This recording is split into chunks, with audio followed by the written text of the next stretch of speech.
The metallic scrape of Victoria's maintenance cart wheels against concrete echoed across the firing range, followed immediately by the sharp crack of laughter. Not friendly laughter, the kind that cuts. 14:30 hours, Naval Special Warfare Command Training Facility, Coronado, California. Range 7. Victoria Brennan, 5'4", 128 pounds, pushed her cart along the firing line, methodically collecting brass casings that glinted like scattered pennies in the afternoon sun. Her gray maintenance uniform hung loose on her frame, tool belt sagging at her hips, baseball cap pulled low over dark brown hair tied in a practical ponytail. She moved with quiet efficiency, the way someone moves when they've learned that being invisible is safer than being noticed. Behind her, Admiral Hawthorne's voice boomed across the range. Captain Jeffrey Hawthorne, actually.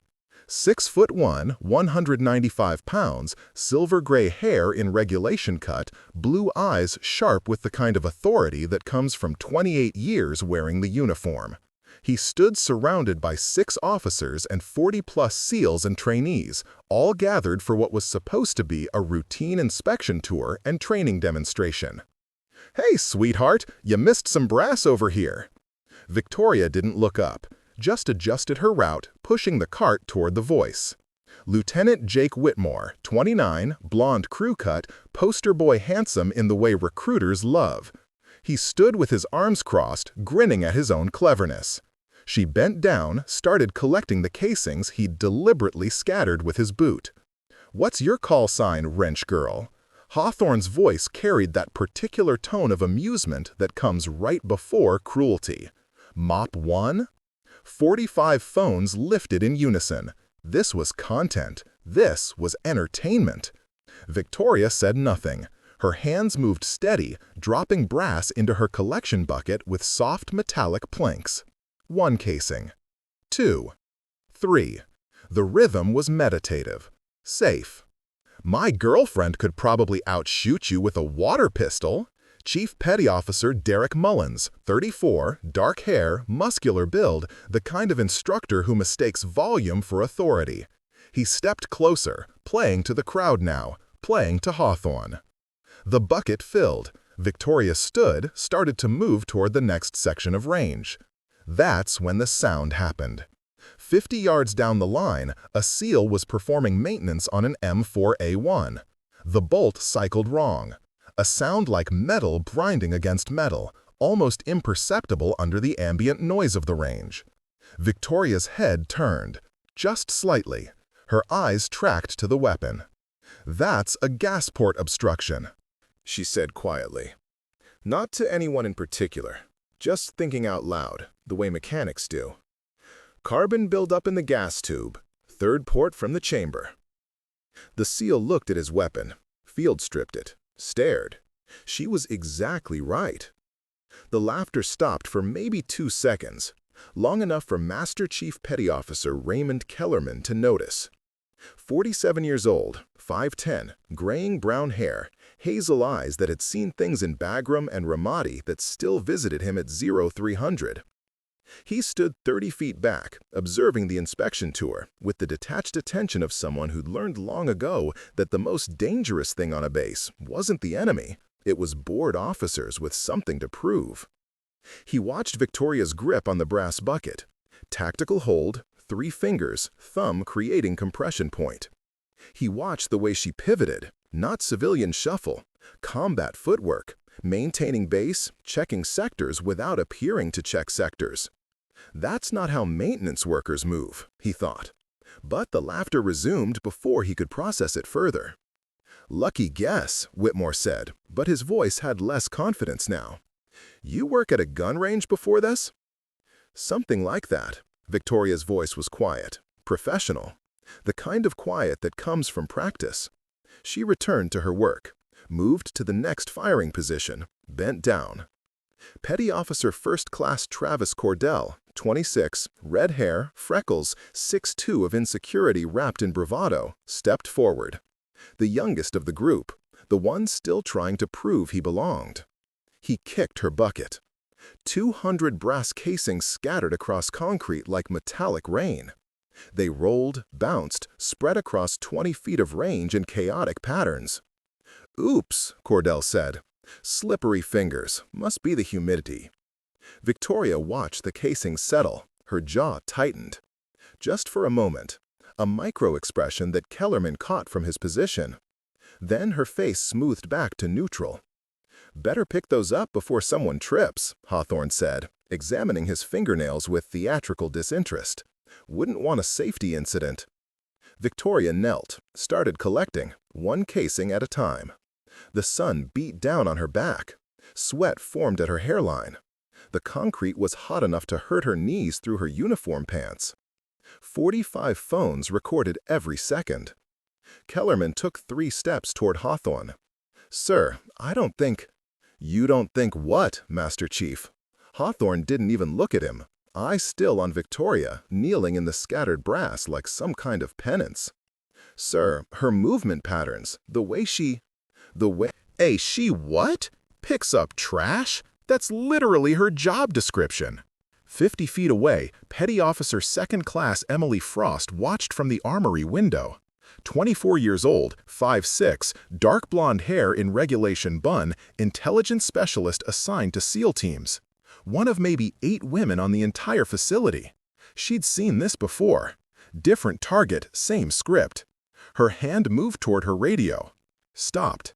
What would she even report? Officer being mean to civilian? That wasn't a violation. It was just wrong. Back on the range, Victoria had collected maybe half the brass. Her hands moved with mechanical precision. No wasted motion, no complaint. Hawthorne walked closer, stood over her. "You know what I think? I think you're one of those people who watches too many movies, thinks you know about military life because you saw Act of Valor." Victoria's fingers closed around another casing. "Never seen it, sir." "Sir?" Hawthorne laughed. "I'm not your sir. I work for a living. You work for, what, $12 an hour?" $14.50, Victoria said quietly. "With hazard pay." More laughter. Mullins slapped Whitmore's shoulder. This was bonding. This was team building. This was what happened when authority went unquestioned and someone needed to be beneath you. Kellerman tried again. "Captain, maybe we should proceed with the scheduled—" "We'll proceed when I say we proceed, Master Chief." Hawthorne's voice had edge now, the kind of edge that ends careers if you push against it. "Or do you have somewhere more important to be?" Kellerman's jaw worked. His hands clenched once at his sides. Then he stepped back.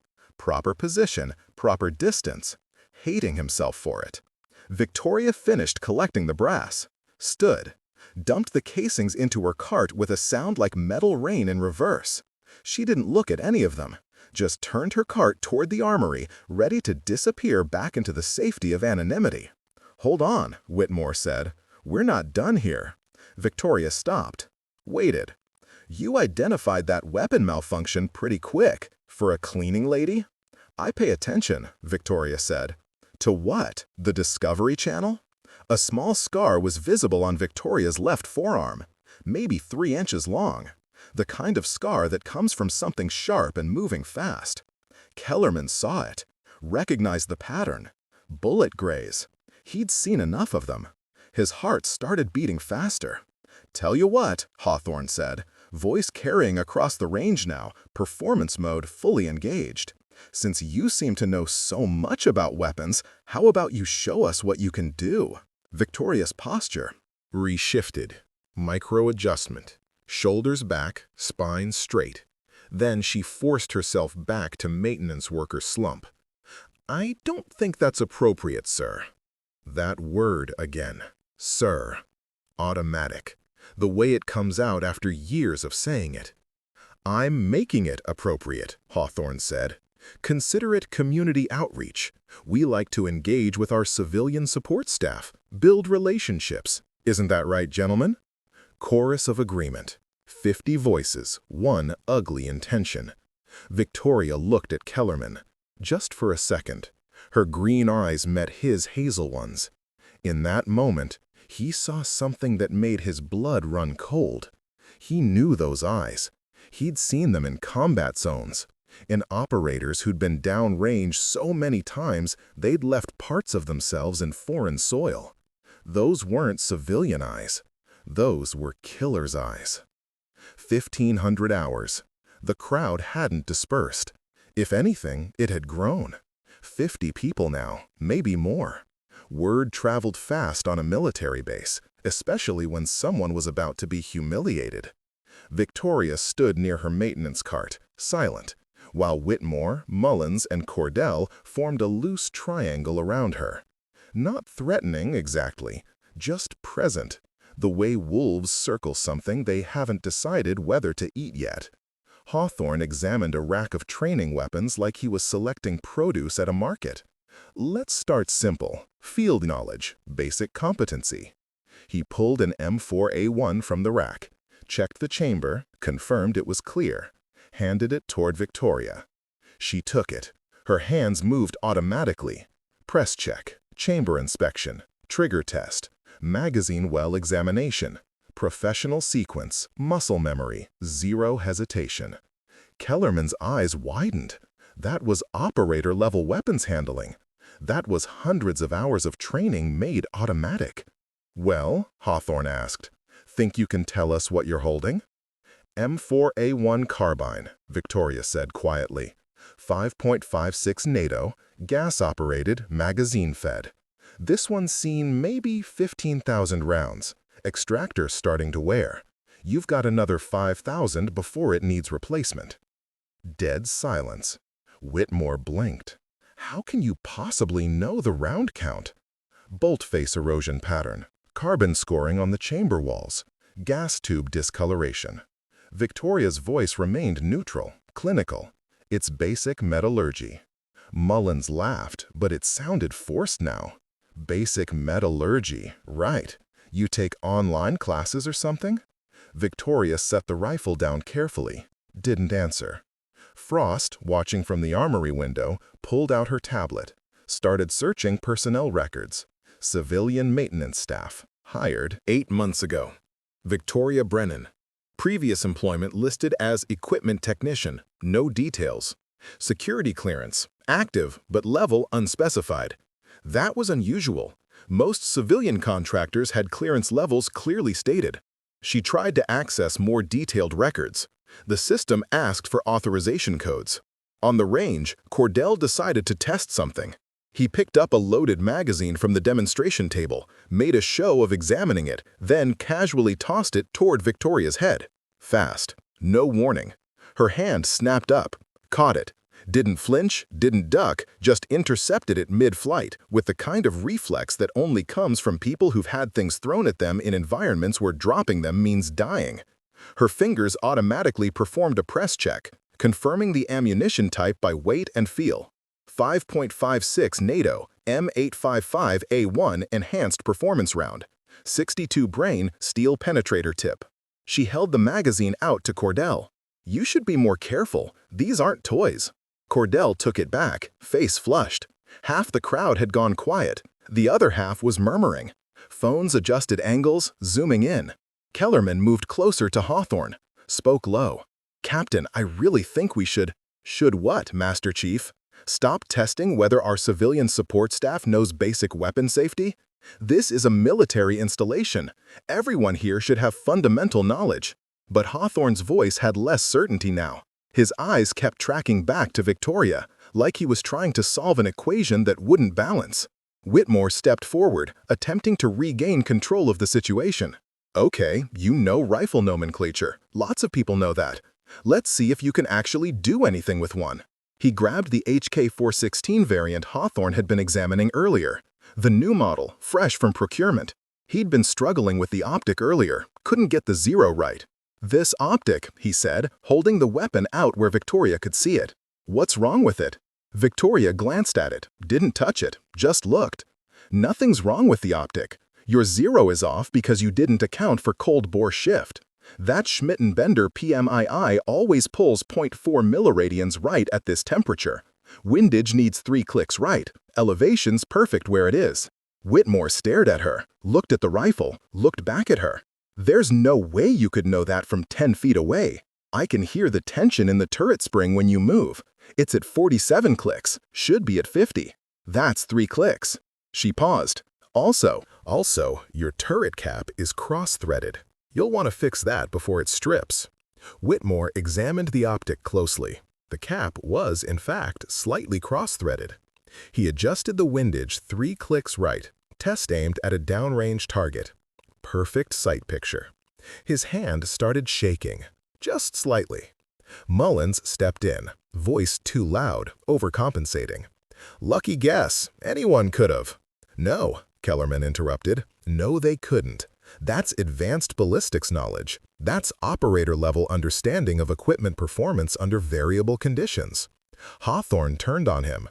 Are you suggesting this civilian is some kind of covert operator, Master Chief? You think we've got a Jason Bourne working maintenance? I'm suggesting we don't know who she is, sir. I know exactly who she is. She's someone who watches YouTube videos and thinks that makes her qualified to waste our time. Hawthorne grabbed a water bottle, took a long drink, then deliberately poured the rest into Victoria's brass collection bucket. Water splashed, soaking the casings, making them useless for the recycling program. Oops, guess you'll have to sort those out now. Victoria looked at the ruined brass, dumped the bucket, water streaming across concrete, started over without comment. Frost, back in the armory, was trying different search parameters. Former military, civilian contractor, Coronado assignment. The database was giving her fragments. Service record exists, but classified. Previous rank, redacted. Deployment history, redacted. Awards, redacted. Why would a maintenance worker have a classified service record? She tried accessing the file directly. The system processed for 3 seconds, then flashed red. Warning, compartmented access required. Unauthorized attempt logged. Frost's stomach dropped. She'd just triggered a security flag. On the range, Cordell was getting bolder. I bet she's never even held a real weapon. Probably thinks Call of Duty is realistic. Victoria finished dumping the water, straightened up. For the first time, something flickered across her face. Not anger, something colder. Something that made Kellerman take an involuntary step back. I've held weapons, she said quietly. Yeah? When? At a county fair shooting gallery?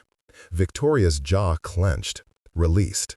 When she spoke again, her voice was perfectly controlled. I don't think you want me to answer that question, petty officer. The use of his rank stopped Cordell cold. She hadn't used rank before, hadn't acknowledged military hierarchy, but she'd just identified him precisely by pay grade without seeing his placard. His insignia, which was partially covered by his gear. Whitmore noticed it too. How did you know his rank? Collar device shadow on his neck, sun-bleaching pattern. You wear second-class insignia for about 8 months before the tan line settles that way. Mullins laughed nervously. Okay, that's actually creepy. Who are you, Sherlock Holmes? Victoria said nothing, just stood there, waiting. The sun was brutal now, heat radiating off the concrete in waves. Sweat ran down her back, soaked the gray uniform shirt. A small part of a tattoo became visible at her right rib cage where the fabric clung. Just an edge, just a curve of black ink. Kellerman saw it, moved slightly to get a better angle. His breath caught. That curve, that specific design. He knew that tattoo. He'd seen it before, on operators, on a very specific unit's operators. Before we see what happens next, quick question. Have you ever been in a room where you knew something everyone else was too arrogant to see? If you've ever been underestimated, you'll want to see what happens in the next 60 seconds. Hawthorne stepped forward, decision made. Tell you what, wrench girl, since you seem to know so much about weapons, how about you show us what you can do? Actual demonstration, actual performance. Victoria's eyes met his. I don't think that's appropriate, sir. I'm making it appropriate. Consider it mandatory community participation. He turned to the crowd. Let's set up a basic qualification course, standard SEAL protocol. Let's see if our expert can back up her knowledge with skill. 50 phones lifted higher. This was about to get interesting. Victoria looked at Kellerman one more time. Her expression was clear. Please don't let this happen. But Kellerman had no authority here, no leverage. He was enlisted. Hawthorne was an officer. The chain of command was absolute. Victoria's shoulders dropped slightly. Acceptance. Resignation. "What did you have in mind, sir?" she asked. Hawthorne smiled. It wasn't a kind smile. 1,530 hours. The crowd had swelled to 65 people. Off-duty personnel had wandered over, drawn by the spectacle. Some brought folding chairs. This was entertainment now. Hawthorne outlined the challenge with the enthusiasm of someone who thought he was being generous. Basic SEAL qualification shoot. 50 yards, 10 targets, 30 seconds. Standard is 8 out of 10 hits under 15 seconds. Think you can handle that? Victoria looked at the course setup. "Sir, I really don't think. I'm not asking what you think. I'm telling you what's happening." Hawthorne nodded to Whitmore. "Set her up." Whitmore selected an M4A1 from the rack, not the cleanest one. He handed it to Victoria with a smile that didn't reach his eyes. "Good luck." She took the weapon, began her inspection. Immediate problem. Trigger pull was wrong. Way too heavy. She tested it 3 times. 12-pound pull, maybe more. Standard was 5.5 pounds. Someone had modified it, probably as a training handicap for new shooters. She checked the chamber. Carbon buildup, significant fouling. This rifle had been fired hundreds of rounds without proper cleaning. The bolt face showed copper jacket deposits. Victoria said nothing, just accepted it. Adapted. She moved to the firing line. Selected her stance without hesitation, standing unsupported. The hardest position, the one that required the most skill. Even qualified SEALs usually chose kneeling or prone for qualification shoots. Kellerman watched her body position shift. Feet shoulder width, weight balanced, knees slightly bent. Tactical stance, compressed ready position. That was Magpul dynamics. That was advanced operator training. "You sure you want to stand?" Mullins called out. "That's a hard way to shoot." Victoria didn't respond, just waited, weapon at low ready, eyes downrange. The electronic target system activated. 10 silhouettes at 50 yards, programmed to pop up randomly. Whitmore had changed the settings. Not stationary targets like standard qualification. Random pop-ups, moving sequence. He hadn't told her that. "Timer starts in 3, 2, 1, Whitmore called. The first target snapped up. Victoria's weapon rose smooth, single fluid motion. Controlled pair, 2 shots, center mass, target down. 0.8 seconds from ready to hit. Second target, third target, fourth. Her rhythm was mechanical. 0.3 second split times between shots. Faster than most SEALs achieved. Faster than seemed possible with a 12-pound trigger. The rifle cracked in steady tempo. Brass ejected in perfect arcs, glinting in the afternoon sun. Her body absorbed recoil with practiced efficiency, weapon tracking back to target between shots like it was magnetized. 5th, 6th, 7th, 8th, 9th, 10th. All center mass, all combat-effective hits. The final target dropped. The timer beeped.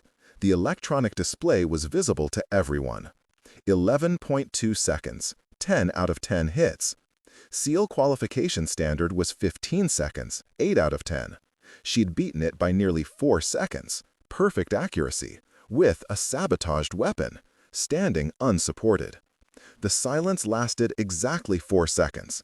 Then murmuring started, spreading through the crowd like current through water. Kellerman stood rigid, hand unconsciously moving toward a salute before he stopped himself. Frost, watching through tactical binoculars from the armory, whispered a single word: "Impossible."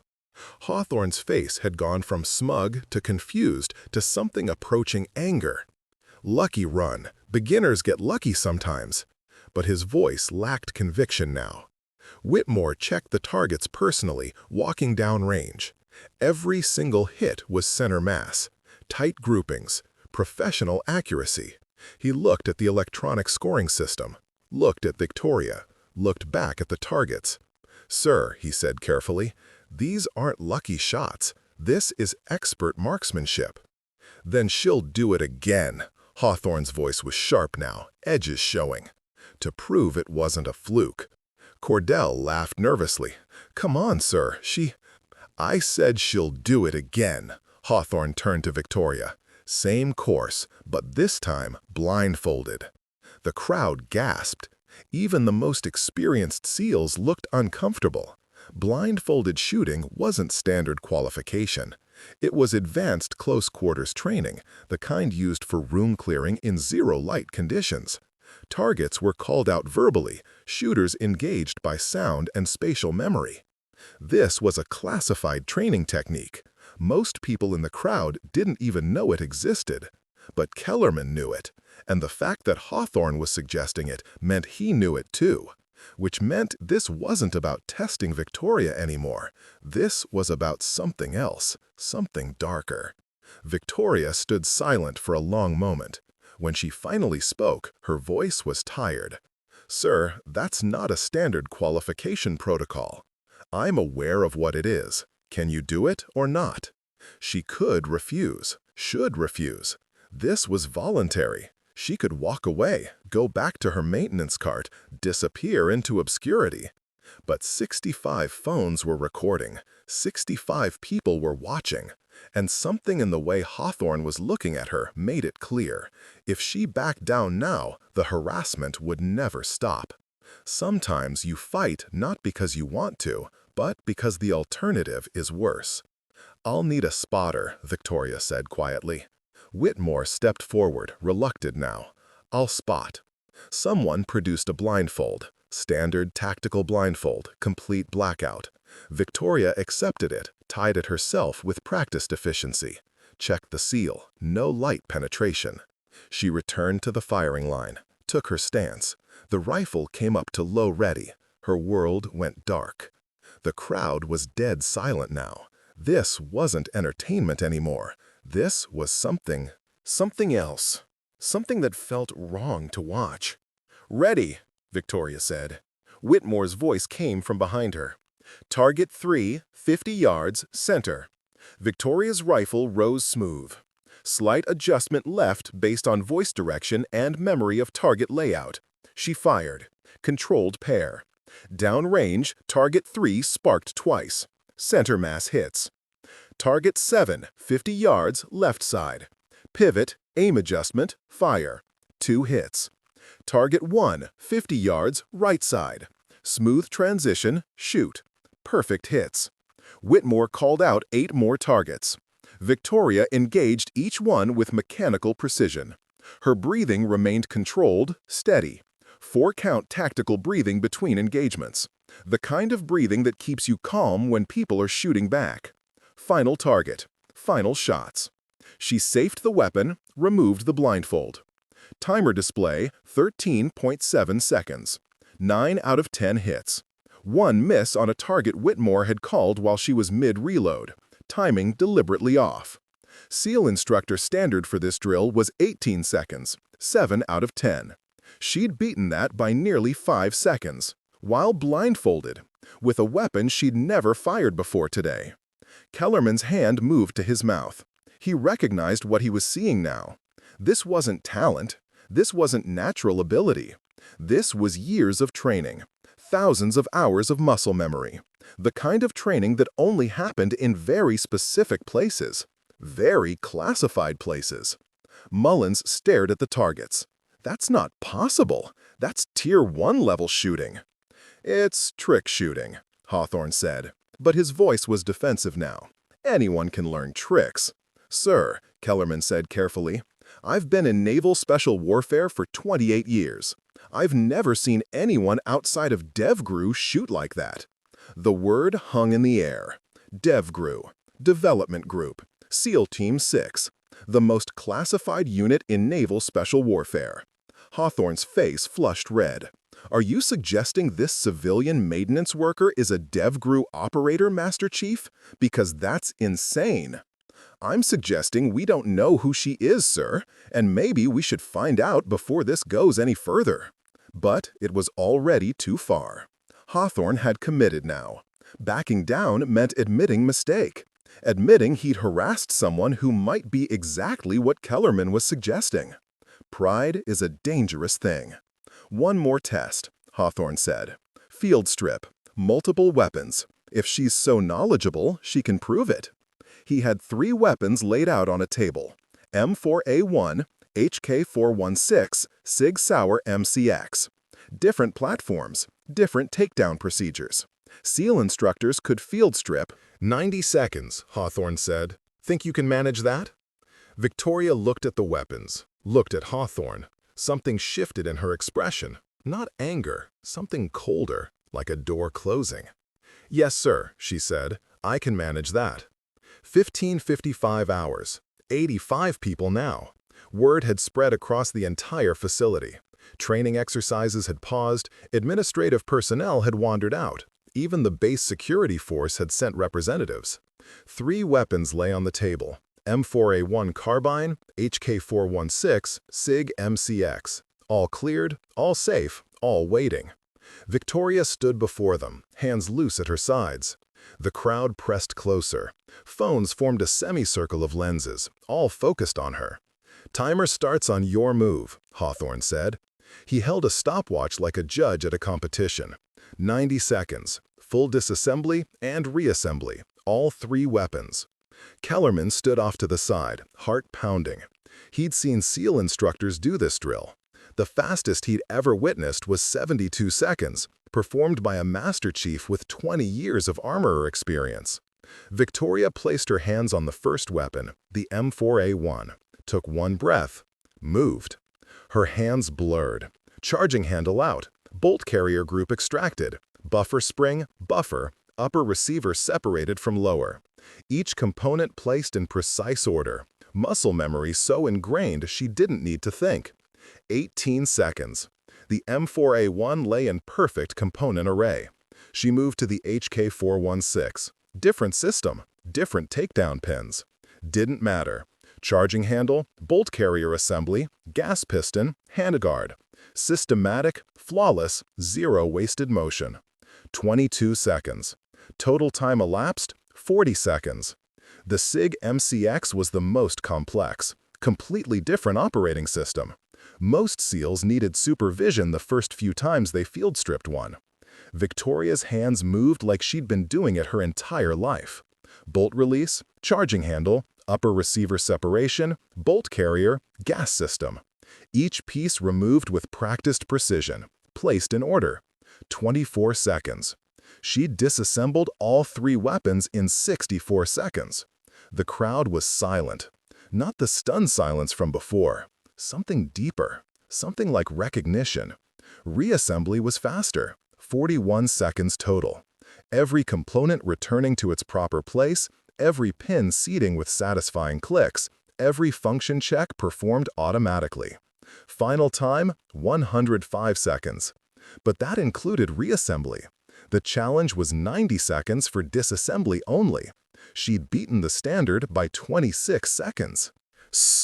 Kellerman watched her hands during the final weapon checks. She was doing it without looking. Eyes forward, hands performing press checks and function tests by feel alone. That was operator-level proficiency. That was thousands of repetitions. That was the kind of skill you only got when your life depended on your weapon functioning perfectly every single time. Whitmore stared at the weapons, then at Victoria. His face had gone pale. "Where did you learn that?" Victoria didn't answer, just stood there, waiting for the next challenge, the next test, the next humiliation. But something had changed in the crowd. The laughter was gone. The phones were still recording, but the energy was different now. This wasn't entertainment anymore. This was documentation. Mullins stepped forward, voice uncertain. "Chief, maybe we should—" "Should what?" Hawthorne snapped. "She's clearly had training somewhere, Probably dated a SEAL, learned some party tricks? That doesn't mean— Sir, Kellerman's voice cut through. Those aren't party tricks. That's operator muscle memory. I need to speak with you, privately, right now. Hawthorne turned on him. Master Chief, I'm getting tired of your interruptions. And I'm getting tired of watching you make a mistake you can't take back. The crowd shifted. This was insubordination. This was enlisted challenging officer. This didn't happen. Hawthorne's jaw clenched. You're out of line. Yes, sir, I am, but I'm also right. Victoria moved slightly, just adjusting her stance. Her shirt pulled tight across her ribcage. The tattoo became more visible. Just the edge, just a curve, but enough. Kellerman saw it fully now. His breath stopped. Gold trident, eagle above it, anchor to the left, pistol to the right. The DevGru insignia. His face went white. Oh my God. Hawthorne noticed his expression. What's wrong with you? Kellerman couldn't speak, couldn't move. He was staring at Victoria like he'd seen a ghost. Cordell, emboldened by Hawthorne's anger at Kellerman, decided to push further. Come on, let's see what else she can do. I bet she can't handle close quarters movement. CQB? Mullins looked uncertain now. That's not really appropriate for what? For someone who claims to know weapons? Let's test it properly. Hawthorne, still angry at Kellerman, latched on to the suggestion. Good idea. The shoot house, full scenario. Let's see how she handles stress. Victoria's eyes closed briefly. When they opened again, something had changed in them. Something Kellerman recognized from men he'd served with in places that didn't exist in maps. Sir, I don't think, she started. I don't care what you think. You've made claims today. Time to back them up or admit you're a fraud. The shoot house was 200 yards away. Pop-up targets, live simulated ammunition, stress scenario designed to test decision-making under pressure.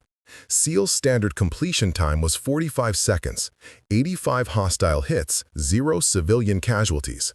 Most SEALs took 3 attempts before passing.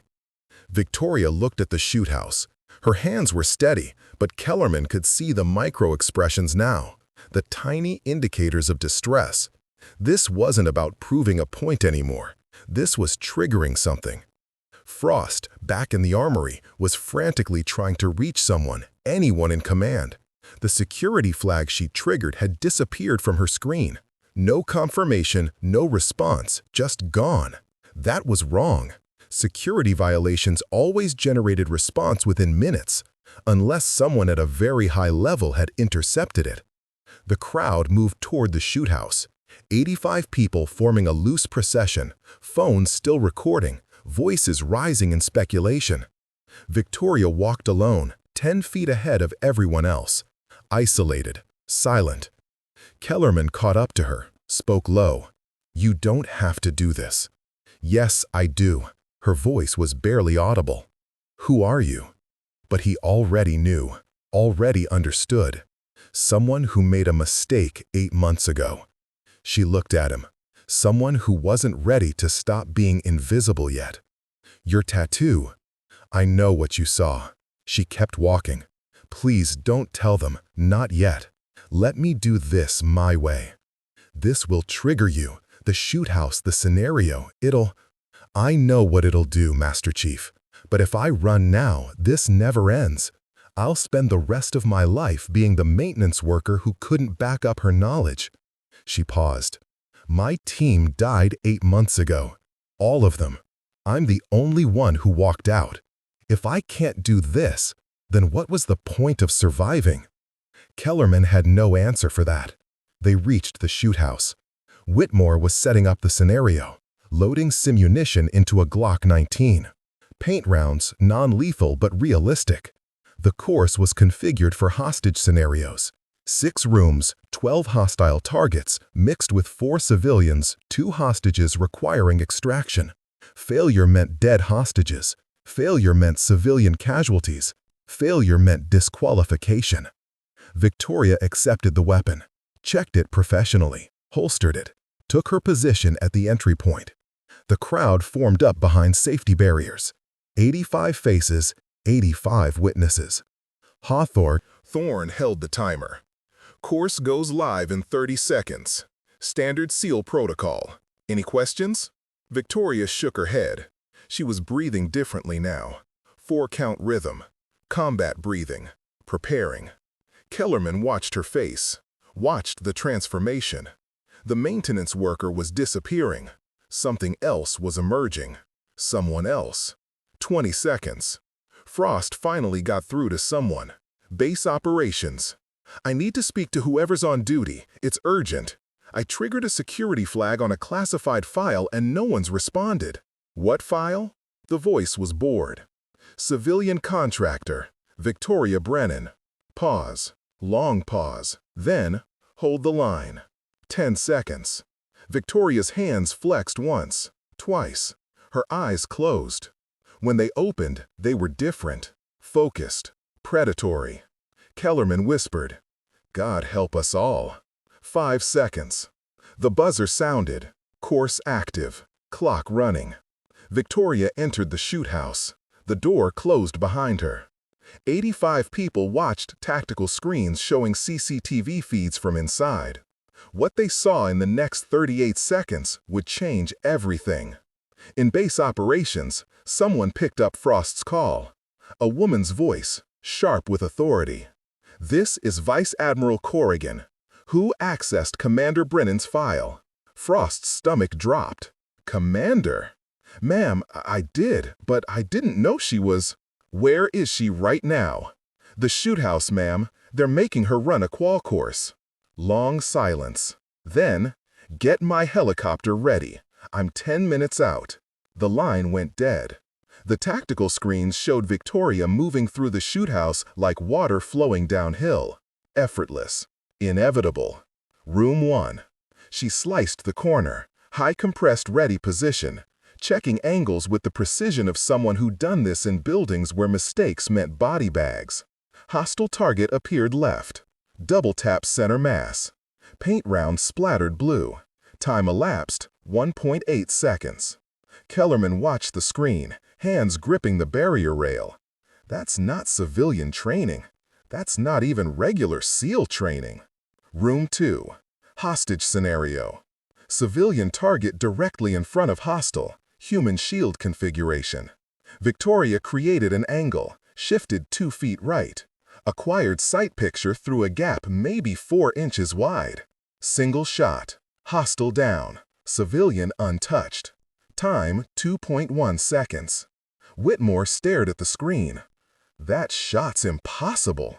The angle's too tight." "She made the angle," Kellerman said quietly. "She didn't take the shot that was there. She created the shot she needed." Room 3. Multiple hostiles. 3 targets, staggered depth. Victoria engaged near to far. Proper threat priority. Controlled pairs on each. 6 shots, 3 targets, 0 misses. Time 3.4 seconds. Mullins had stopped watching with amusement. He was watching with something approaching horror now. "Chief, that's Tier 1 speed. That's..." "I know what it is," Kellerman interrupted. Rooms 4, 5, 6. Flawless execution. Target identification instantaneous. Trigger control perfect. Movement between rooms showed tactical awareness that came from clearing buildings in Ramadi, Fallujah, places where hesitation meant death. Final room. Complex scenario. 2 hostages, 3 hostiles, tight quarters. Victoria moved like choreography, like she'd done this exact setup 1,000 times. Because she had. This was muscle memory written in foreign cities, purchased with blood. Final hostile down. Hostages secured. She exited the shoot house. Timer stopped. 38 seconds. SEAL standard, 45 seconds, 80% accuracy, 0 civilian casualties. Victorious performance, 38 seconds, 100% accuracy, 0 civilian casualties, both hostages extracted safely. She'd beaten the standard by 7 seconds. The crowd stood in absolute silence. Not shock anymore. Recognition. Understanding was spreading like dawn, slow but inevitable. Victoria emerged from the shoothouse, weapon safed, face pale. Her hands were shaking now, micro-tremors, the kind that come after adrenaline, after pushing through something that costs more than observers can see. She walked 10 feet, leaned against the wall, slid down to sitting position. Not celebrating, not acknowledging the performance, just breathing. Processing. Kellerman saw it clearly now. PTSD response. She'd pushed through a trigger, maintained performance through trauma memory. That took strength most people couldn't comprehend. Hawthorne stood frozen, stopwatch still in hand. His face had gone from confident to confused to something approaching fear. That's not possible. Civilians can't shoot like that. She's not a civilian, Kellerman said. His voice carried across the silent crowd. She never was. Before anyone could respond, the sound cut through everything else. Helicopter rotors. Close. Getting closer. Cordell looked up. We expecting VIP movement? Shore patrol vehicles were racing toward the shoothouse, lights flashing. Someone was shouting into a radio. The crowd started shifting, uncertain. A communications specialist ran up to Hawthorne, out of breath. "Sir, Vice Admiral Corrigan's helicopter is landing in 90 seconds. She's requesting your presence immediately." Hawthorne's face lost color. Why is the commander of Naval Special Warfare Command here, unannounced? Victoria's expression changed. Not surprise, resignation. She knew exactly why. She stood slowly, walked away from the wall, spoke quietly, more to herself than anyone else. Someone accessed my file. Someone without proper clearance. Frost, still on the phone with base operations, felt her stomach drop into her boots. That was me. I accessed it. Victoria looked at her across the distance. No anger, just tired acceptance. Then you triggered the security protocol. Warcom gets automatic notification when anyone without DevGru clearance tries to access personnel files for operators, former or active. Operators? Whitmore's voice cracked slightly. You're saying the helicopter appeared over the tree line. MH-60S Seahawk, Naval Special Warfare Command markings. It flared, touched down on the facility helipad 200 yards away. Vice Admiral Patricia Corrigan emerged before the rotor stopped spinning. 54 years old, 5'7", short gray hair, eyes like steel and storm. 2-star insignia gleaming. Ribbons including Silver Star, Distinguished Flying Cross. She'd flown combat missions in the Gulf War, commanded carriers, earned respect the hard way. She walked with purpose, not hurrying, not slow. The walk of someone who knew their authority was absolute and didn't need to prove it. Behind her, Commander William Oakes, 41 years old, 5'9", quiet demeanor, eyes that had seen things that kept him awake at 0300.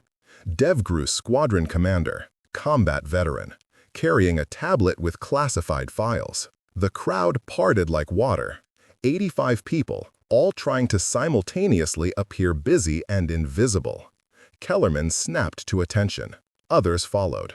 Within seconds, everyone was at attention except Victoria, who stood separate, alone, watching the Admiral approach.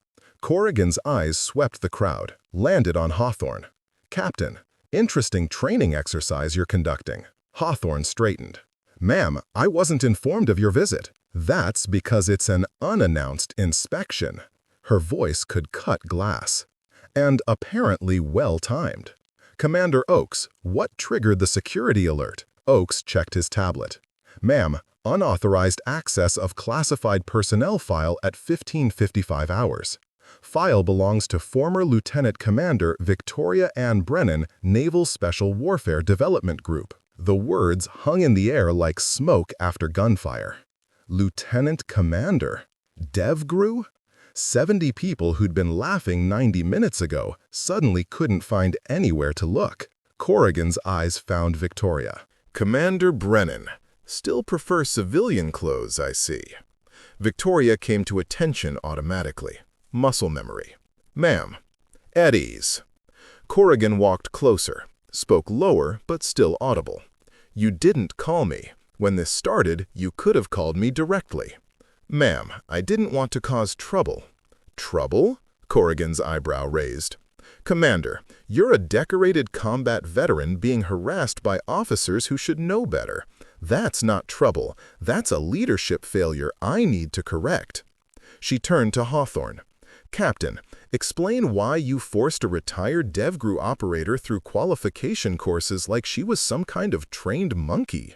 Hawthorne's mouth opened, closed. Ma'am, I had no knowledge she was former military. Her personnel file lists her as civilian maintenance technician.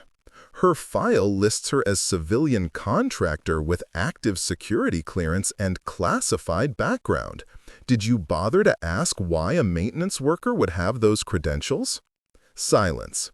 Corrigan turned to Oakes. Pull up her full service record. Let's educate Captain Hawthorne about who he's been entertaining himself with. Oakes projected the file onto a portable screen. Every eye locked on it. Service record. Classified. Name: Victoria Ann Brennan. Rank: Lieutenant Commander, 04. Service duration: 12 years. Unit assignment: Naval Special Warfare Development Group.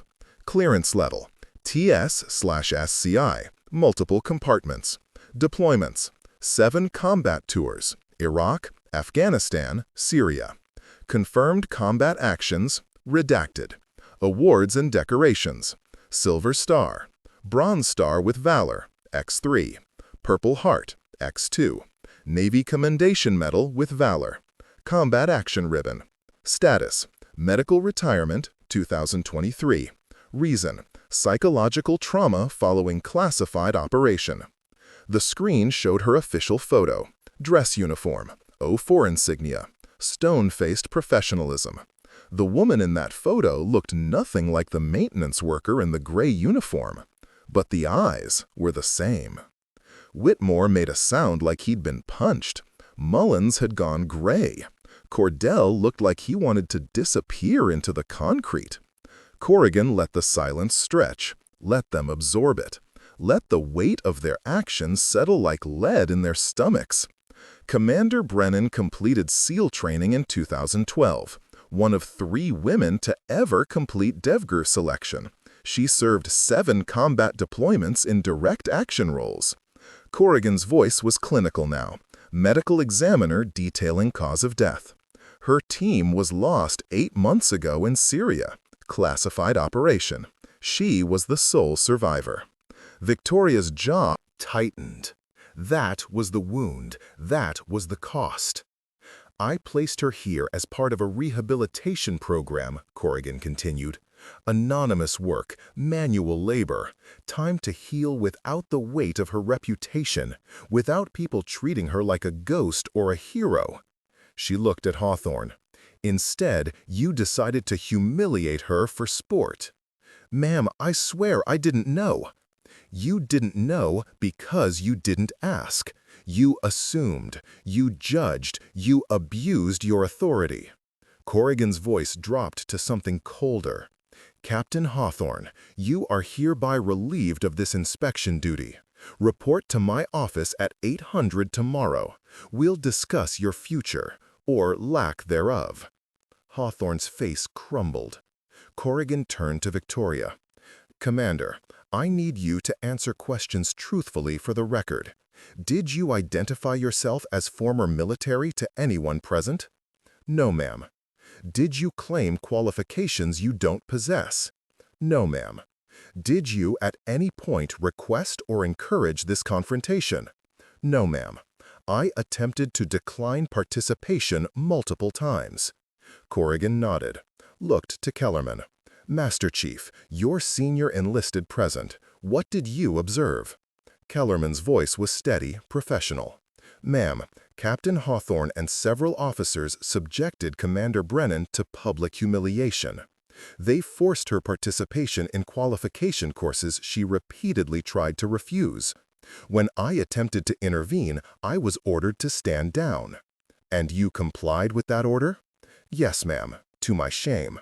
Corrigan's expression softened slightly. You tried, Master Chief. That counts. She turned back to Hawthorne. You ordered a Master Chief to stand down while you hazed a combat veteran with PTSD. Do you understand how catastrophically you failed as a leader? Hawthorne said nothing. There was nothing to say. Mullins stepped forward, voice desperate. Ma'am, how do we verify this isn't some administrative error? Anyone can have a file created. Corrigan's eyes could have frozen oceans. Chief, are you suggesting I'm lying? No, ma'am, I just think we should authenticate. Commander Oakes, biometric verification. Oakes approached Victoria with a handheld scanner. Commander, if you don't mind. Victoria held out her hand. Fingerprint scan, retinal scan, voice authentication. Lieutenant Commander Victoria Ann Brennan, service number 656789432. The scanner processed, 3 seconds that felt like hours. Identity confirmed, clearance TS/CI. Warning, DevGru personnel. Contact Nav Spec Warcom for access authorization. The display was visible to everyone close enough to see. No room. Room for doubt. No space for denial. Oakes stepped back. Authenticated, ma'am. Hawthorne's last defense crumbled. He looked at Victoria like seeing her for the first time. I didn't know. You have to believe I didn't know. I believe you, Victoria said quietly. But that's not the point, sir.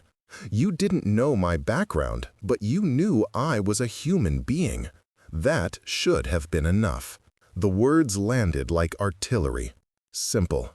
Devastating. True. Corrigan turned to the crowd. Everyone without secret clearance or higher, clear the area. What happens next is classified. 40 people left quickly, relieved to escape. 40 remained. All senior personnel. All now witnesses to something they couldn't unsee.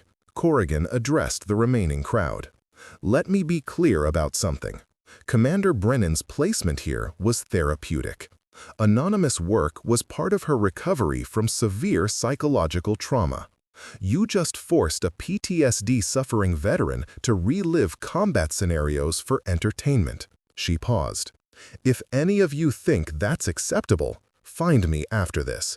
I'll personally ensure your career ends today. No one moved.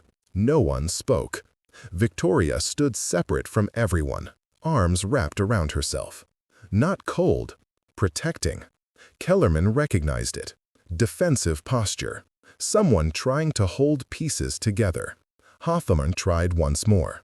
Ma'am, if she has these credentials, why wasn't Base Command informed? We could have what? Treated her with the respect she earned? Corrigan's voice was acid. Her presence was authorized by me personally. Base Co knew she was former military with active clearances. The classification flags prevented deeper inquiry without proper authorization. That's operational security, Captain.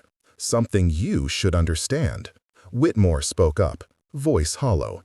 Ma'am, her performance today, the shooting, the CQB, that was beyond anything you've seen? Yes. Commander Brennan was one of the most effective operators in DevGru history. Corrigan nodded to Oakes. Commander, tell them about Syria. Oakes looked at Victoria. She gave the smallest nod. Permission. 8 months ago, Oakes began, Commander Brennan led a 6-person team on a classified direct action operation in Syria. The target was a high-value individual with intelligence on planned terror attacks against U.S. interests. He paused. The intelligence was compromised. The building was rigged. IED detonation killed 3 team members instantly. The crowd listened in dead silence. Commander Brennan held defensive position for 4 hours against overwhelming hostile force. She called pitched in danger close air support, personally carried 2 wounded teammates 400 yards to extraction under sustained fire. Oak's voice was tight with emotion. She was the only member of her team to survive. The HVT was successfully extracted because she refused to abandon the mission even after losing her entire team. Victoria's eyes were closed now, tears tracking down her face silently. The intelligence extracted from that HVT prevented 3 major attacks. Conservative estimates, 400 civilian lives saved. Oakes looked at her. She thinks she failed because her team died. Command thinks she's a hero because the mission succeeded and hundreds of people went home to their families. Both things can be true, Victoria whispered. Corrigan walked to her, spoke low enough only those nearby could hear. Vic, you don't have to do this. We can end it right here. No, ma'am. Victoria's voice was stronger now. They need to see. I need to see. I need to know if I can still do it or if I'm just broken pieces pretending to be a person. You're not broken. Then let me prove it. Corrigan studied her for a long moment. You want to run the Delta validation course. It wasn't a question.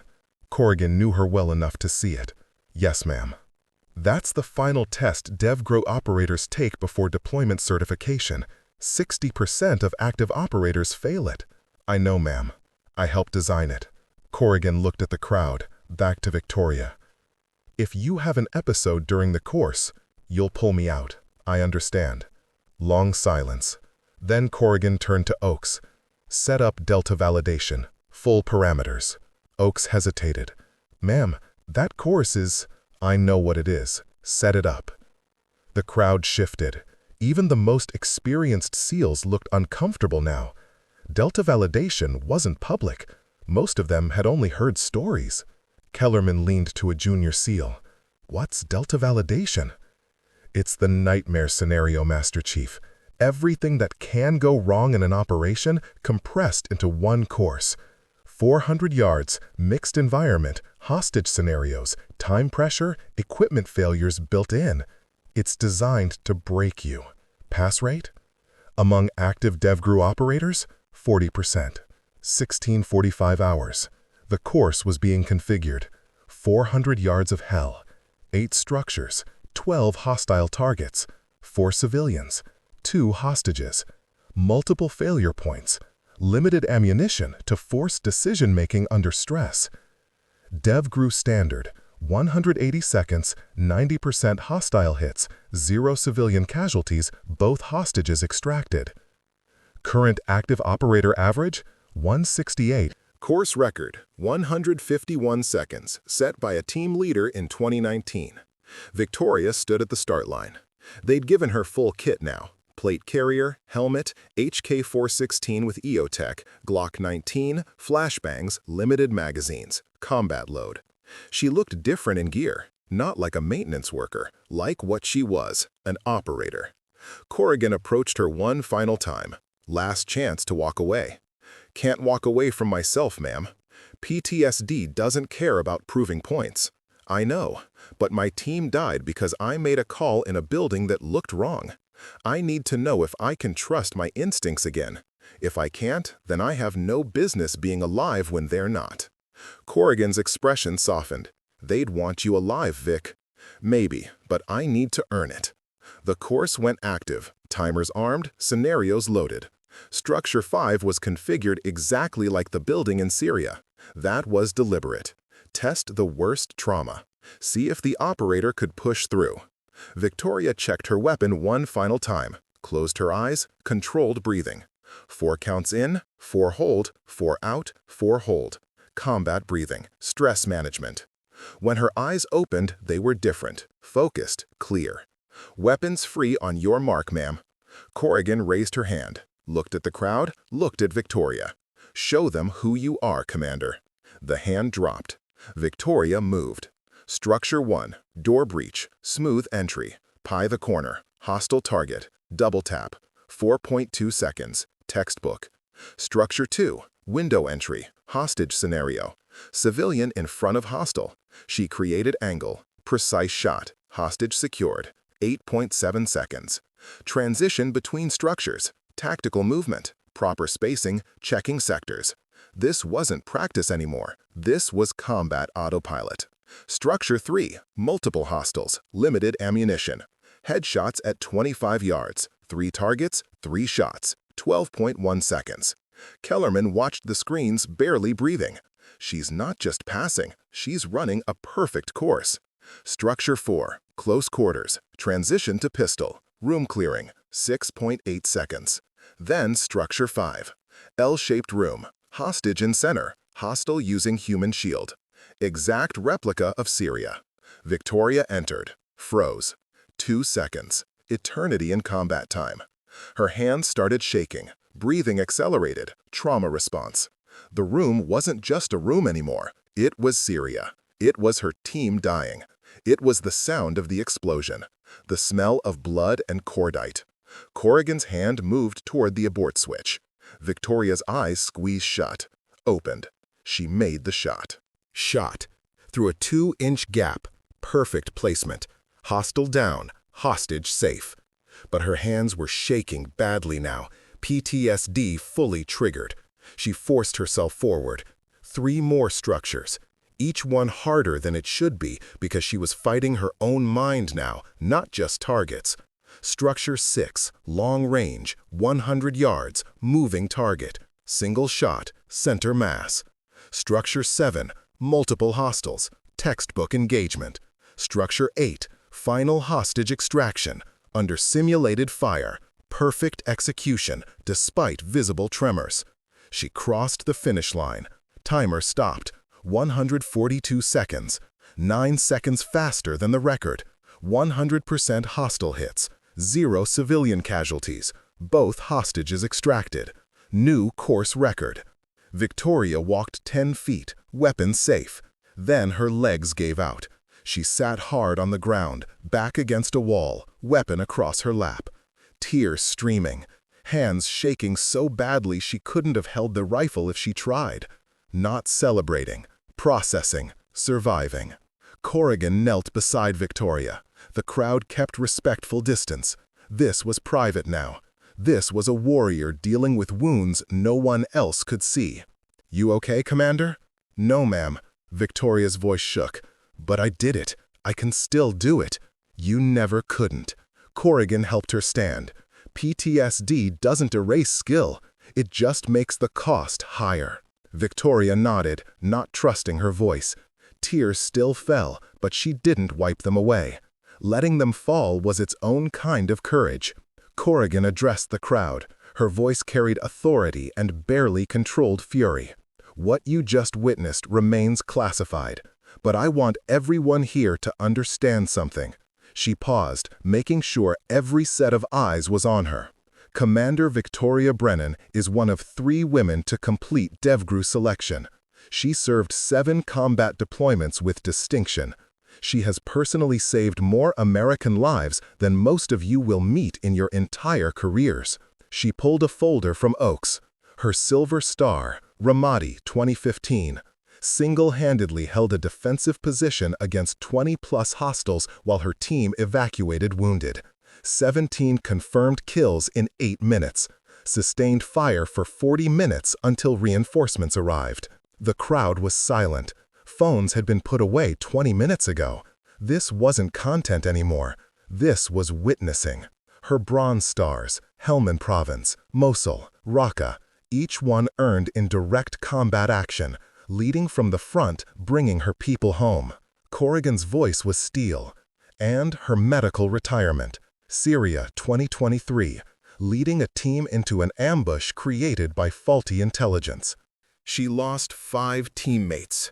5 warriors who trusted her, followed her, died because someone thousands of miles away made a mistake with information. Victoria's breath hitched. Those names. Miller, Rodriguez, Chen, Patterson, Kowalski. Her team. Her responsibility. Oaks stepped forward. "I was her squadron commander. I gave the order for that mission. The intelligence came from sources we'd trusted for years. We had no reason to doubt it." His voice was heavy with guilt that never left. "Commander Brennan called in danger close air support. She held position for 4 hours. She personally carried 2 wounded men through hostile fire to extraction. She was the last person out of that building. And she blames herself, Corrigan added quietly. Every morning at 0300 when the nightmares wake her, every time she closes her eyes and sees their faces, she carries their deaths like stones in her chest. Victoria spoke, voice barely above a whisper. They died because I led them into that building. I heard something wrong. The acoustics weren't right, but I gave the order anyway. The review board cleared you, unanimously. Intelligence failure, not operator error. They were my team, my responsibility. And they'd tell you to stop carrying their deaths as failure. Patterson told me once, if I die downrange, don't let Vic blame herself. We all knew the risks. We all chose to be there. Victoria's face crumpled. Hearing his name, his words. Corrigan turned to Hawthorne. Captain, you publicly humiliated a combat veteran suffering from severe PTSD. You forced her to relive trauma for sport. You violated every principle of leadership the Navy teaches. Formal now. This was official. You are hereby relieved of inspection duties. Report to my office tomorrow at 800 for formal review. Expect career consequences. Hawthorne's face was ash gray. Ma'am, I understand. I accept responsibility. Your acceptance is irrelevant. You'll face accountability regardless. Corrigan turned to Whitmore. Lieutenant, explain your actions. Whitmore stood at attention. Ma'am, I have no excuse. I followed the captain's example instead of thinking for myself. That's not leadership. That's cowardice. Correct assessment. You're removed from platoon leadership effective immediately. Reassignment to training command as assistant instructor for 6 months minimum. Letter of reprimand in your permanent file. She paused. Maybe teaching will help you learn what you clearly don't know about respect. Yes, ma'am. Corrigan faced Mullins. Chief, you're a BUDS instructor. You, or shape future SEALs. What did you teach them today? Mullins' voice was thick.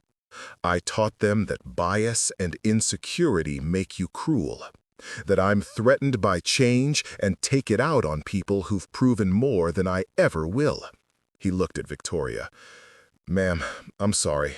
Completely inadequate, but I'm sorry. You're relieved as instructor. Administrative duties for 90 days. Mandatory equal opportunity training. And Chief? Corrigan's eyes were hard. If you ever make another operator feel small because of gender, race, or anything else, I'll personally ensure you never wear that uniform again. Understood, ma'am. Cordell was next. 26 years old, youngest involved, face pale with horror at what he had participated in. Petty officer, why did you join this? Ma'am, I wanted to fit in. I wanted the senior guys to accept me, so I went along. His voice broke. That's not who I want to be. Then don't be that person. Written apology to Commander Brennan. 500 words minimum explaining what you learned. On my desk by 0800 tomorrow. Plus 30 days extra duty. Corrigan's expression softened slightly. You're young. You made a mistake. Learn from it, or waste it. I'll learn, ma'am, I swear. 1740 hours. Corrigan called Frost forward. Petty Officer Frost, you accessed the classified file. Frost stood rigid. Yes, ma'am, I take full responsibility. Why did you access it? Ma'am, I was trying to help. Commander Brennan was being bullied, and I wanted to find information that might stop it. You violated security protocol. Yes, ma'am, I understand if there are consequences. Corrigan studied her. Context matters, Petty Officer. Your intentions were protective, not malicious. You showed moral courage when senior personnel didn't. She paused. No disciplinary action. Instead, you're assigned as Commander Brennan's liaison for her rehabilitation program. Coordinate her schedule, handle administrative requirements. Interested? Frost's eyes widened. Ma'am, I'd be honored. Good. Report to her tomorrow morning. Kellerman was last. Master Chief, you tried to intervene. You recognized something was wrong. Why didn't you push harder? Ma'am, I let respect for rank over respect for what was right. I saw the signs. Her movement, her knowledge, that tattoo. I knew she was special operations.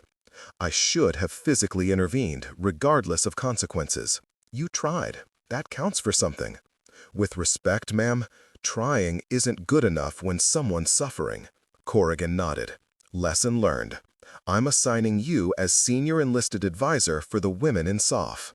In SOF Integration Program. Use this experience. Make sure it never happens again. Yes, ma'am. Thank you. 1800 hours. Individual apologies began. Whitmore approached Victoria first. She'd moved to the armory, back to cleaning weapons. Methodical, meditative, safe. Ma'am, I came to apologize. Victoria didn't look up from the rifle she was cleaning. You don't need to call me ma'am. I'm retired. You'll always outrank me in the ways that matter. He paused. I'm sorry. I was cruel. I wanted approval from the wrong people. That's not excuse, just explanation. Why'd you do it, Lieutenant? Honestly, I wanted the captain's approval. I wanted to look like part of the old guard. I wanted to fit in. His voice dropped. Same reason that's destroyed better men than me. Victoria looked at him finally. I accept your apology. Not because you deserve forgiveness, because I'm tired of carrying anger. What you did today, pushing through that course despite the trigger, that's the bravest thing I've seen. It wasn't brave. It was necessary. There's a difference. Whitmore nodded, left quietly. 1820 hours. Mullins entered. Set a cup of coffee on her workbench. Peace offering.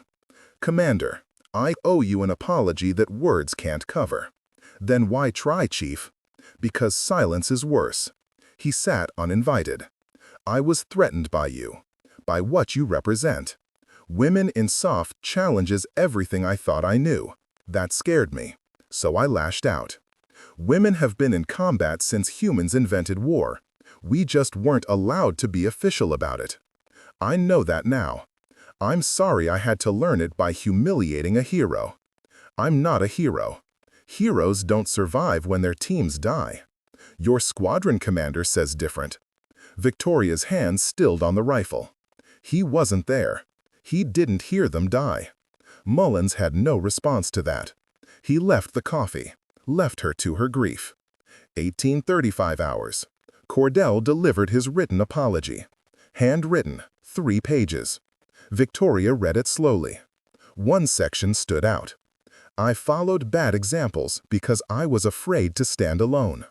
You stood alone against all of us and maintained dignity. That's what a SEAL is supposed to be. I hope someday to have a fraction of your courage. Victoria folded it carefully, placed it in her pocket. When Cordell tried to leave quickly, she stopped him. Petty officer. Ma'am, you're young. You made a mistake. Don't let it define you. Let it teach you. Thank you, ma'am. 1850 hours. Frost arrived. Commander, I'm assigned as your liaison. I wanted to apologize for accessing your file. You were trying to help. I triggered the alert that brought this all down on you. Victoria smiled slightly. First genuine smile all day. You ended 8 months of hiding. Maybe I needed that. Did you? I don't know yet. Ask me in 6 months. 1905 hours. Kellerman found her. Commander, you knew Patterson? Victoria's breath caught. You knew him? Afghanistan, 2014. Hell of a sniper. Hell of a man. The best. Tears formed. They were all the best, and I led them into a trap. You led them into the unknown. That's what operators do. The trap isn't your fault. Feels like it is. Every morning at 0300 when the nightmares wake me. Kellerman sat beside her. I lost teammates in Ramadi. Different circumstances. Same guilt. Survivor's guilt doesn't care about logic. Does it ever stop? No, but it gets quieter, and that's something. They sat in silence, two warriors carrying invisible wounds. 1930 hours. Junior SEALs began appearing, not to gawk, to pay respects. Challenge coins appeared on her workbench. Silent acknowledgement, warrior to warrior. One young SEAL, barely 22, asked, "Ma'am, how do you deal with fear?" You don't deal with it, you carry it. Fear keeps you alive. The trick is not letting it make your decisions. Thank you, ma'am. 2,000 hours. Victoria locked the armory, walked to her car, past the memorial wall, photos of fallen SEALs. Her team's photos were there. 5 faces, 5 friends, 5 ghosts. She touched each photo. I'm still here. Don't know why, but I'm still fighting. Hope that makes you proud. Behind her, Corrigan watched from a distance. Tomorrow would bring new challenges. Tonight, Victoria had survived. That was enough. 6 days later, 0600 hours. Victoria arrived at the base in her gray maintenance uniform. Same job, same responsibilities. But everything felt different. Personnel nodded as she passed. Some saluted informally, acknowledging what they now knew. She returned each gesture with quiet professionalism, still uncomfortable with recognition. The armory felt like sanctuary. Familiar tools, familiar tasks, familiar silence. 0630 hours. Base Commander Captain Warren requested her presence. His office overlooked the Pacific, morning light streaming through windows. Warren was 52, combat veteran, 2 deployments to Afghanistan. He stood when she entered, sign of respect. "Commander Brennan, thank you for coming." "It's just Vic now, sir." "I doubt you'll ever be just anything." He gestured to a chair. "Your contract allows duty modifications. I'd like to offer you an instructor position, advanced marksmanship, full autonomy over curriculum." Victoria hesitated. "Sir, I'm not sure I'm ready for that responsibility." "Understood. Counteroffer. Consultant basis. You choose when and what you teach. No pressure, no mandatory schedule." "Can I think about it?" "Take all the time you need. The offer stands indefinitely." She left his office feeling something unfamiliar. Not quite hope, but possibility. 0800 hours. The range was active. Junior SEALs training. One struggled with long-range precision, frustration evident in his movements. Jenkins, 24, on his 4th attempt at 600-yard targets. Missing consistently. Victoria watched from the armory doorway, recognized the problem immediately. His breathing pattern was wrong, holding too long between heartbeats. She walked over. "Your respiratory pause is off. You're holding past the natural break." Jenkins looked up, startled. "Ma'am, I've tried everything." "May I?" He handed over the rifle. She took prone position, demonstrated proper breathing. Half exhale, 2-second hold, smooth trigger press. The rifle cracked. Downrange, target pinged. Perfect center hit. "You made it look easy." 12 years of practice, and thousands of misses before I figured it out. She handed back the weapon. "Try again. Half breath, hold briefly, squeeze." Jenkins followed her guidance. The rifle fired. Target hit. His face lit up. "I got it. Thank you, ma'am." "Call me Vic." She walked back to the armory, feeling something shift inside. Teaching felt like honoring her team, passing forward what they'd taught her. 1200 hours. Lunch break. Frost joined her outside, carrying 2 sandwiches. "Thought you might be hungry." Victoria accepted one. "Thanks, you didn't have to." "I know." Frost sat on the bench. "How are you?" "Really. Some days are harder than others. Today's okay. The nightmares? Still there. 0300, like clockwork. But last night I got back to sleep after. First time in weeks. That's progress. Maybe." Victoria took a bite. "You know what's strange? For 8 months I hid. Now everyone knows. And it's terrifying, but also relieving. Like I can breathe again. You inspired 40 women on this base just by existing. I didn't do anything special. You survived. You excelled. You maintained dignity when others tried to strip it away. That's everything. 1,400 hours. Hawthorne processed his retirement paperwork. 28 years of service ending not with ceremony, but shame. He saw Victoria across the base, hesitated, then approached. "Commander, I know you have no reason to speak with me." Victoria stopped, waited. "I'm retiring. Forced, but deserved. I wanted you." "I'm not angry about the consequences. I'm ashamed." His voice was heavy. "I built a career on rules and procedures, but forgot the basic rule: treat people with respect." "What will you do now, sir?" "I don't know. Maybe learn to be a better person than I was an officer." Victoria extended her hand. "Good luck, Captain." The handshake was brief, formal closure. Hawthorne walked away, carrying lessons learned too late. 1,600 hours. Training command. Whitmore taught Bud's candidates about mental resilience. His approach had changed. "I'm going to tell you about a time I failed. Not failed a course, failed as a person." He described the incident without names. "I learned that ego and insecurity make you cruel. True strength is maintaining character when no one's watching. The strongest warrior I've met was someone I tried to humiliate. Don't be me that day. Be better." The candidates listened in silence. This wasn't standard instruction. This was confession. This was growth made visible. 1,700 hours. Mullins sat in administrative offices, working on diversity recruitment materials. Ironic assignment, but educational.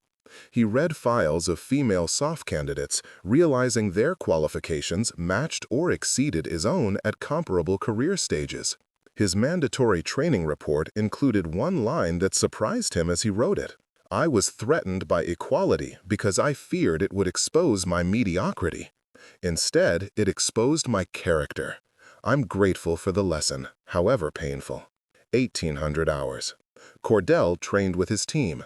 A younger SEAL asked about the incident. Word had spread, details distorted by rumor. "Is it true you met Phoenix?" "I met her, and I failed her. Worst mistake of my career." "What'd you learn?" "That courage isn't following the crowd. It's standing alone when the crowd is wrong. I didn't have that courage. She did. Still does." The younger SEAL nodded, understanding the weight of the lesson. 2,100 hours. Victoria's apartment. Small, sparse, military neat. Photos on the wall showed her team in better days. Smiling, alive, unaware of what waited in Syria. Her laptop glowed. Email draft addressed to Oakes. "Sir, I think I might be ready to talk about coming back. Not sure yet, but may be ready to explore it. The nightmares are quieter. Today I taught a kid to shoot and felt like I was honoring the team instead of mourning them. Is that progress?" Her finger hovered over send. Not yet. Soon, but not yet. She closed the laptop. Progress didn't require immediate action. Progress was allowing the possibility. 2,200 hours. Victoria returned to the base, off duty, but unable to stay away.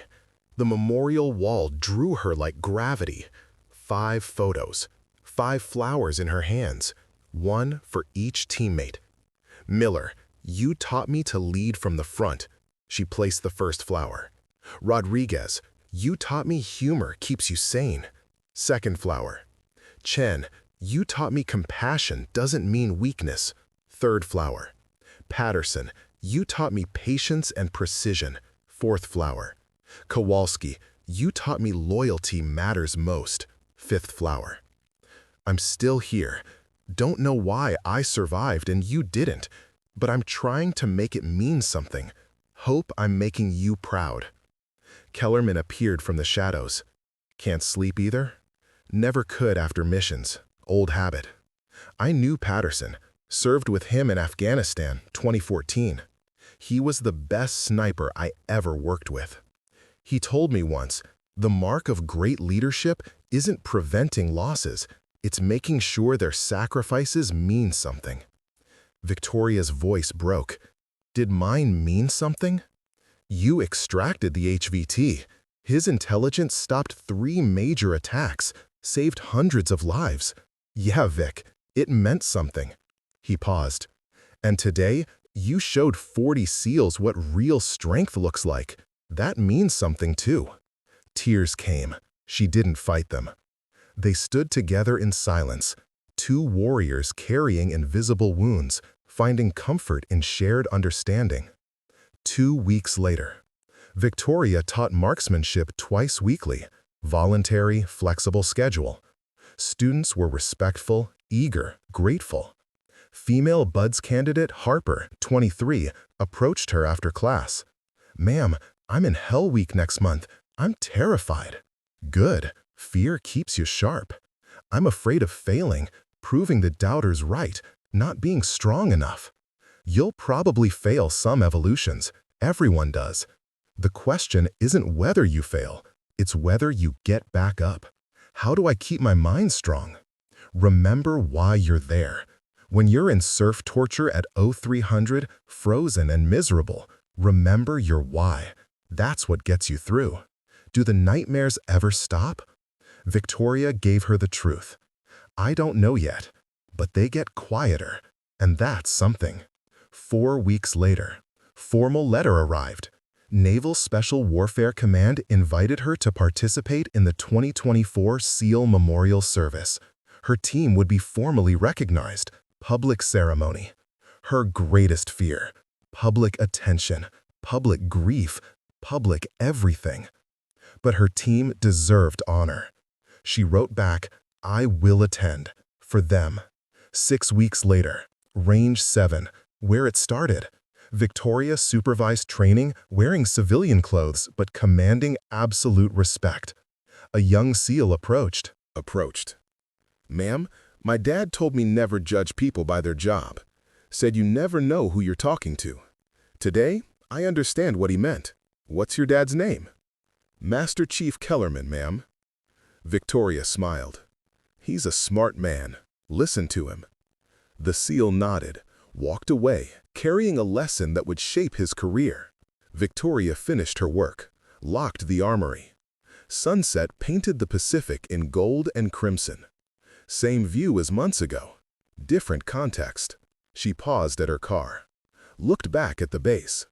Memorial wall visible in the distance. Her internal voice was gentler now. "They laughed at my past. They saw a cleaner, someone beneath them. They didn't see the scars, the missions, the losses. They didn't see that I chose this work to heal, not because I had to. What defines me isn't my kill count. It's what I do with the life my team gave me by dying. I'm still figuring out what that means. But for the first time in 8 months, I think I might be okay with not knowing yet." Her phone buzzed. Text from Oaks.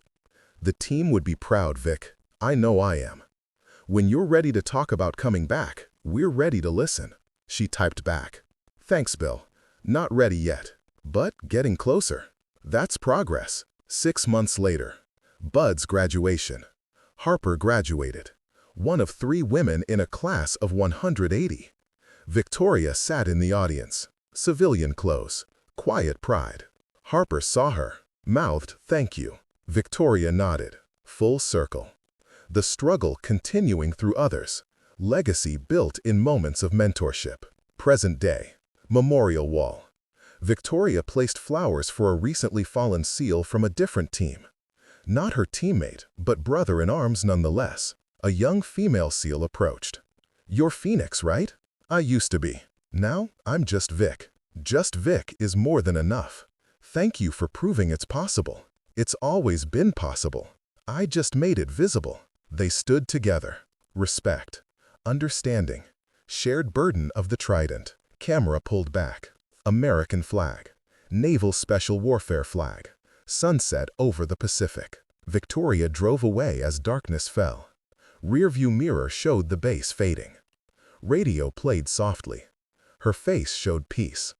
Not happiness, but acceptance. The survivor's journey continued. Forward, always forward, she whispered to the empty car.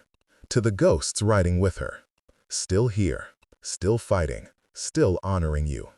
That was enough. If this story meant something to you, share it. Remember that the person you dismiss today might be the hero you need tomorrow. Treat everyone with respect. You never know who you're really talking to. Thanks for watching.